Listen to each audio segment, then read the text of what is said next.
In a country under active military attack, with Russian missiles hitting residential buildings in Zaporizhzhia this week, Ukrainian civilians took to the streets of Kyiv for 6 consecutive days and forced their wartime president to replace his military's top commander, Oleksandr Syrskyi, gone. On Tuesday, Zelensky did it, appointing 43-year-old General Mykhailo Drapatyi in his place and ordering him to develop a new military strategy built around technology and reform.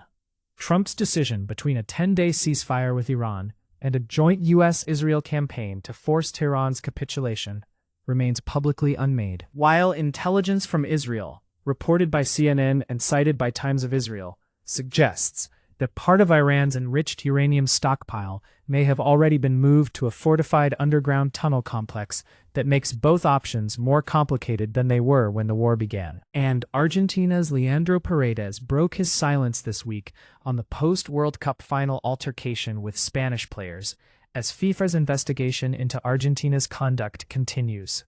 Let's get into all three. Start with Ukraine, because what happened in Kyiv this week is genuinely extraordinary on its own terms.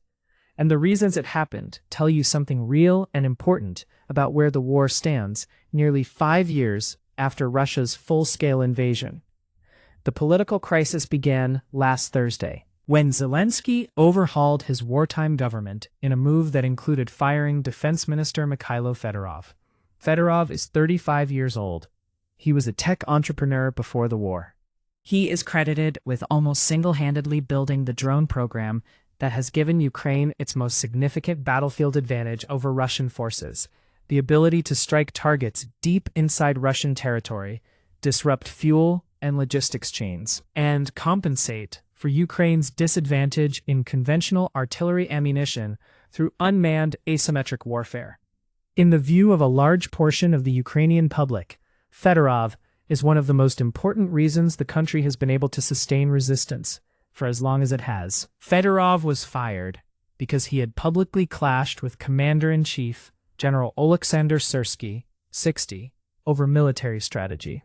Syrskyi, Soviet-trained before Ukrainian independence, had earned a reputation for operational effectiveness, but also for a willingness to sustain casualties that critics called unsustainable. The soldiers fighting under his command had given him a nickname that tells you something about the reputation he carried: the Butcher. When Zelensky removed Fedorov, the man the military's technology-forward wing believed was right, and kept Syrskyi, the Ukrainian public reacted. The Hill confirmed that protesters had 2 specific demands: dismiss Syrskyi and reappoint Fedorov. They marched for 6 consecutive days in a capital that is periodically under air raid alert, in a country that has been fighting for its survival since February 2022. This is not a country where protest is easy. Ukraine is in a state of martial law. Public demonstrations carry real risks. For thousands of Ukrainians to take to the streets repeatedly for nearly a week to demand changes in military command structure during an active war, that is the strongest possible signal that something had broken in the relationship between civilian society and the military leadership it was being asked to sacrifice for. On Tuesday, Zelensky made his decision. He fired Syrskyi. He appointed Mykhailo Drapatyi, 43, as the new commander-in-chief.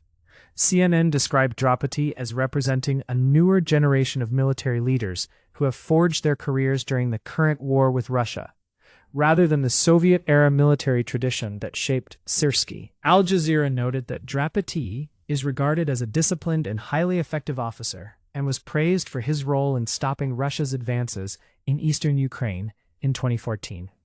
The Hill reported that he reflects a popular view in Ukraine to prioritize the use of technology and is specifically backed by Fedorov. One Ukrainian civilian quoted in the aftermath described the appointment as a breath of fresh air and a new source of hope. Zelensky's mandate to Drapatyi was specific. NPR confirmed he directed the new commander to present an updated defense strategy addressing continued reform of the core system, faster weapons and drone deliveries, stronger air defense against Russian strikes, and a clearer mobilization plan. That mandate is a public acknowledgement of what the protesters were saying. The existing system was not working well enough, and the people doing the fighting and dying could see it from where they stood. The UN's data, released the same day, gives you the number beneath that sentiment. Danielle Bell, head of the UN Human Rights Monitoring Mission in Ukraine, told reporters in Geneva on Tuesday that the mission documented 1,396 civilians killed and 7,978 wounded in Ukraine in the first 6 months of 2026. That represents a 37% increase from the same period in 2025.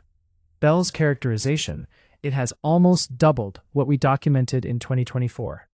In the same week that Ukrainian civilians were marching in the streets, demanding change in how the war was being conducted. The UN was documenting that the civilian death toll from the way the war has been conducted has nearly doubled year over year.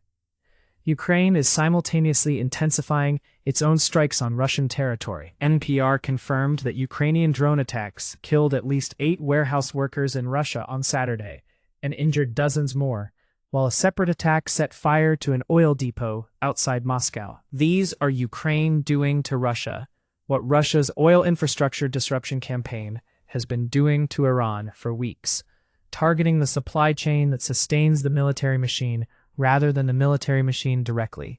Russia's response: on the same week, Zelensky was firing his generals and protesters were in the streets. A guided bomb strike on a residential building in Zaporizhzhia, Tuesday, July 21st, captured in photographs distributed by NBC and AP. The irony of this week's Ukrainian political crisis is that the protests produced a genuinely democratic outcome inside a country fighting to defend democratic governance. Ukrainians decided they were not satisfied with how their military was being led. They said so publicly and persistently, and the president responded to that signal. That process, civilian society expressing political will, a leader responding, is exactly the political culture Ukraine says it is fighting to preserve. The fact that it worked in wartime under martial law, against a president who has concentrated significant power in his own hands over the course of the war, is the most important detail about this week's events that hasn't gotten the headline it deserves. Now, Iran, because the decision Trump hasn't made is becoming more complicated the longer it goes unmade. As of Axios's confirmed reporting from July 21st, the binary choice remains between accepting mediators' 10-day ceasefire proposal to reopen the Strait of Hormuz or launching a massive joint military campaign with Israel to force Tehran's capitulation. ING strategists confirmed this week that large divisions remain between the US and Iran, and that Trump's own public statement about soldier deaths: every time Iran kills an American soldier, they will pay for that killing many times over, makes the political environment for accepting a pause difficult. Neither side has accepted the ceasefire proposal. Both sides appear to be improving their military leverage before committing, but the intelligence detail that has the most strategic significance appeared in the Times of Israel's live blog on July 21st, citing CNN's reporting from an Israeli source. Israel's assessment is that Iran has moved part of its 440-kilogram stockpile of uranium, enriched to 60% purity, to the Pickaxe Mountain Tunnel Complex, a reinforced underground site adjacent to the Natanz nuclear facility in Isfahan province. I want to be precise about the sourcing here. This is CNN citing a single Israeli source. Single-source intelligence, especially from a government with its own interests in how the Iran nuclear situation is assessed, requires appropriate skepticism. I am not asserting this as confirmed fact. I am reporting it as the most significant intelligence claim in confirmed reporting. With that caveat stated, here is why the claim matters structurally, regardless of whether it's fully accurate. The 440 kilograms of uranium at 60% enrichment is the specific material that provided the US and Israel the stated justification for the February 28 strikes. The operational goal was either to destroy that material or to create the conditions in which Iran would agree to surrender it in diplomatic talks. The 60-day nuclear talks that the MOU was supposed to open, the talks that would have addressed the uranium, never happened. The MOU was voided after 32 days. The uranium, according to this intelligence assessment, may now be significantly more protected than it was when the first missiles landed in February. If the material is at Pickaxe Mountain, an underground reinforced tunnel system, then the military option for eliminating it requires penetrating hardened underground geology in a way that surface or mere surface strikes cannot accomplish. Trump himself said in May, in a confirmed Truth Social post, that reaching deeply buried Iranian facilities might require Chinese excavation equipment.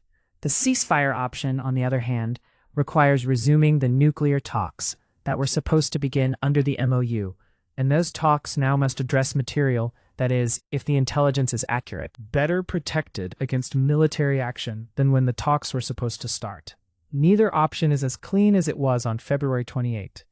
The war that was supposed to solve the nuclear problem may have contributed to making the nuclear material less reachable by either military or diplomatic means. The Houthis' Saudi naval blockade, declared Monday, adds a third strategic complication. If the Bab el-Mandeb is enforced alongside the Hormuz disruption, the 10-day ceasefire proposal would need to address not one maritime choke point, but two simultaneously, since both feed the same global energy supply chain. And now the World Cup aftermath, because football's institutional accountability process moves slowly and its outcomes matter for the sport's credibility.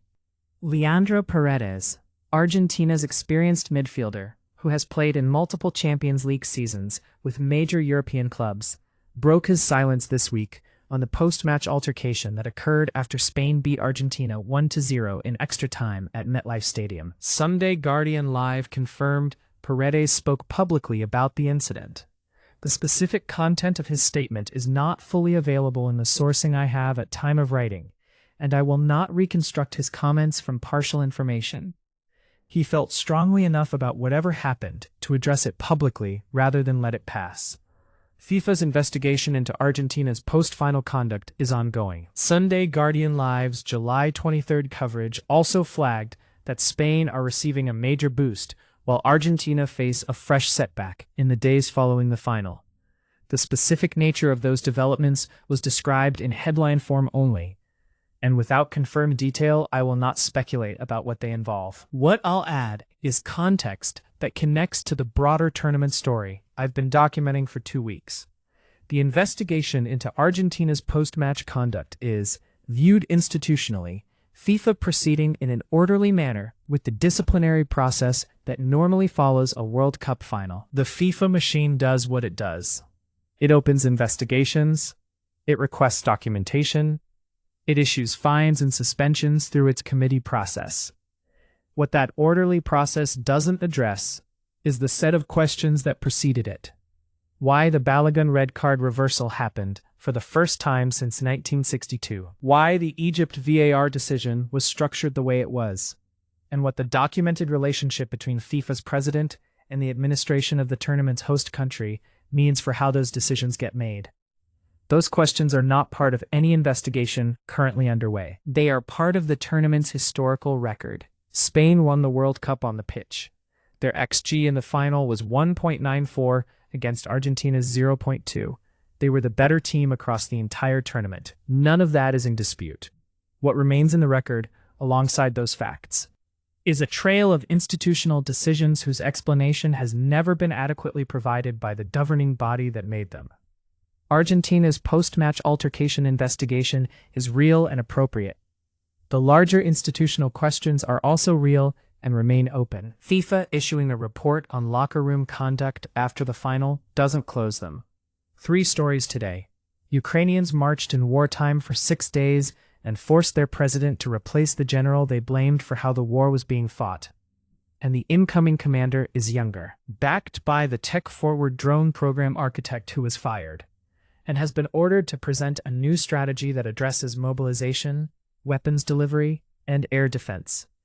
The UN confirmed the same week that civilian casualties in Ukraine have nearly doubled since 2024. Iran's nuclear material may be in a more defensible underground location than when the war to address it began, making both the ceasefire and escalation options more complicated than they were on February 28. And FIFA is investigating Argentina's post-final conduct, while the bigger questions about the tournament's institutional credibility remain unaddressed in any formal inquiry.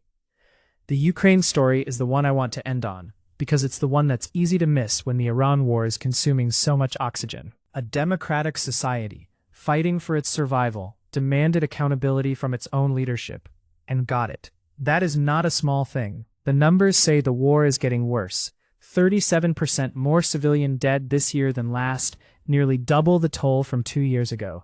The streets of Kyiv said, "The way we've been fighting it needs to change." And for once, in this particular week, the outcome of the protest matched its demand.